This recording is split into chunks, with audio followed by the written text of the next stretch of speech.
കണ്ണപുരം പാലം CRC road നവീകരണ പ്രവൃത്തി ഇഴഞ്ഞു നീങ്ങുന്നതായി ആക്ഷേപം. കരാറുകാരന്റെ അനാസ്ഥയാണ് പ്രവൃത്തി വൈകാൻ കാരണമെന്നാണ് നാട്ടുകാരുടെ ആരോപണം.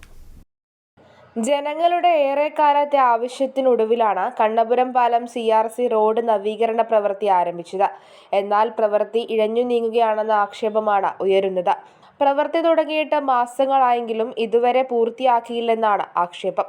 നിലവിൽ മെറ്റൽ നിരത്തിയ റോഡിലൂടെ യാത്ര ഏറെ ദുസ്സഹമാണ്. സ്കൂൾ വിദ്യാർത്ഥികൾ ഉൾപ്പെടെയുള്ള പ്രദേശവാസികൾ പ്രധാനമായും ആശ്രയിക്കുന്നത് ഈ റോഡിനെയാണ്. റോഡിലെ ഇലക്ട്രിക് പോസ്റ്റുകൾ ഇതുവരെ മാറ്റിയിട്ടില്ല. പലയിടത്തും റോഡിന് വീതി കുറവാണെന്നും റോഡരികിലെ ഓവുചാലിന്റെ നീളം കുറവാണെന്നും ആക്ഷേപമുയരുന്നുണ്ട്.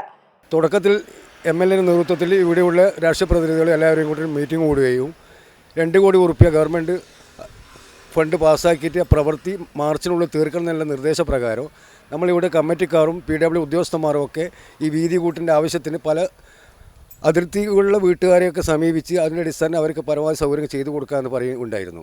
പക്ഷേ അതിനുശേഷം ഇവർ നമ്മൾ തുടക്കത്തിൽ തന്നെ പറഞ്ഞ് ഈ പണി തുടങ്ങുമ്പോൾ യാത്രക്കാർക്കോ മറ്റുള്ളവർക്കൊരു ബുദ്ധിമുട്ടില്ല ഉണ്ടാകാൻ പാടില്ല. ആ തരത്തിൽ അവർ മാർച്ചിൽ തന്നെ പണി പൂർത്തിയാക്കുമെന്ന് പറയുന്ന അടിസ്ഥാനത്തിൽ പണി മുന്നോട്ട് കൊണ്ടുപോയത്. പക്ഷേ ഇടക്കാലത്ത് നിന്ന് അവർ പണി നിർത്തുകയും പണി ഇപ്പം മൊത്തം കളിച്ചിട്ടിട്ട് ഒരു രോഗിക്ക് ആക്സിഡൻറ്റ് പറ്റി പെട്ടെന്ന് തന്നെ അപകടം സംഭവിച്ചാൽ കിട്ടുന്ന വണ്ടി വരാത്ത അവസ്ഥയില്ലത്. അതുപോലെ ഓട്ടോറിക്ഷക്കാരോ സുഖമില്ല രോഗിനും കൂടി കൊണ്ടുപോകുന്നില്ല. 2 വീലറുകാർ കംപ്ലീറ്റ് നിരങ്ങി വീഴുന്നു. ഈ അവസ്ഥയിൽ അത് ഇവരെ പോയിക്കൊണ്ടിരിക്കുന്നത്. ഔചാറ് ചെയ്യേണ്ടത് ഇവിടെ 200 മീറ്റർ മാത്രമേ ചെയ്തിട്ടുള്ളൂ. പിന്നെ ജില്ലി കുറവായിട്ടാണ് ഇട്ടത്. പിന്നെ ടാറിങ്ങിൻ്റെ 7 മീറ്റർ വേണ്ടത് 7 മീറ്റർ ചെയ്തിട്ടില്ല. പൊതുമരാമത്ത് വകുപ്പിന് കീഴിലുള്ള റോഡ് 2 കോടി രൂപ ചെലവിലാണ് നവീകരിക്കുന്നത്. പ്രവൃത്തി വൈകുന്നതിൽ ജനങ്ങൾക്കിടയിൽ വ്യാപക പ്രതിഷേധം ഉയരുന്നുണ്ട്.